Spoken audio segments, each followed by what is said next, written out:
सुल्तानपुर जिले के देरा राजघराने के कुंवर प्रतीक शाही पुत्र स्वर्गीय श्री शिवेंद्र प्रताप शाही के ऊपर लगाया जा रहा झूठा इल्जाम।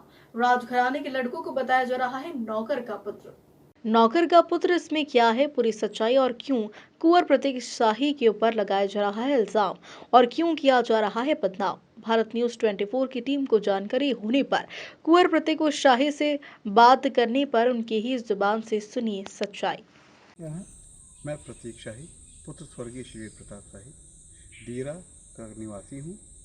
ये हमारी रियासत रही है। हमारी रियासत लगभग 200 साल पुरानी है। ये शंकर बख्श सिंह के 4 पुत्र हुए, जिनमें सबसे बड़े राजा रुद्र प्रताप शाही थे। उसके बाद राव भानु प्रताप शाही थे, फिर लाल चंद्र प्रताप शाही थे और फिर लाल राम प्रताप शाही थे। लाल चंद्र प्रताप शाही के मैं और मेरे भाई इकलौते वंशज हैं। ये समस्या यहाँ पे ये उत्पन्न हो रही है, जो तरह तरह की भ्रांतियाँ फैलाई जा रही हैं कि हम देरा रियासत के नहीं हैं, हम राजा नहीं हैं, रानी नहीं। ये सब एक अलग बात है। हम इस परिवार के हैं। हम पृथ्वीराज चौहान के जो चौहान वंशावली चली आ रही है उसके 26वें वंशज हैं, जिसका सजरा कई किताबों में आपको मिलेगा। उसमें मेरा और मेरे पिताजी का आपको उल्लेख भी मिलेगा। ये सारी भ्रांतियों को काटने के लिए मुझे आज ये करना पड़ा। कई दिनों से मैं देख रहा हूँ कि ये सब जो मेरे खिलाफ चल रहा है, तो मुझे अब आके बोलना पड़ा क्योंकि मेरी छवि बहुत धूमिल हो रही थी। आपके खिलाफ ये क्यों चल रहा है, इसकी वजह?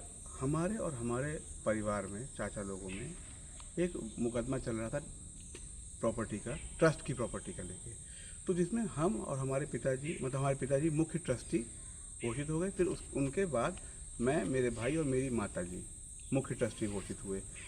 श्री बृजेंद्र प्रताप शाही जी 2003 में ही हार चुके हैं इस ट्रस्ट की प्रॉपर्टी का मुकदमा सिर्फ और सिर्फ हमारे और स्वर्गीय रामानुज प्रताप शाही की जो वाइफ है बृजराज शाही, उनके बीच में चल रहा है। ये बृजेंद्र प्रताप शाही 2003 से ही हारे हुए हैं। इनके सारे दावे खारिज हो चुके हैं। ये बस एक तरह की भ्रांति फैला रहे हैं ताकि मेरी छवि धूमिल हो, बस इनका और कोई उद्देश्य नहीं है। कि ये जो छवि आपकी धूमिल करने के लिए ये व्यवस्थाएं वो कर रहे हैं, इसमें लगभग सच्चाई क्या है कि उनके प्रति आप कहना क्या चाहते हैं?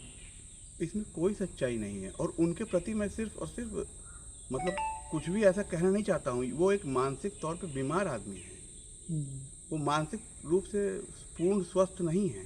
उनकी बातों पे ना ध्यान दिया जाए और ना ही मुझे उनसे कोई शिकायत ऐसी है, लेकिन इस तरह की बातें अगर वो करेंगे तो मुझे कोई ना कोई लीगल एक्शन उठाना पड़ेगा।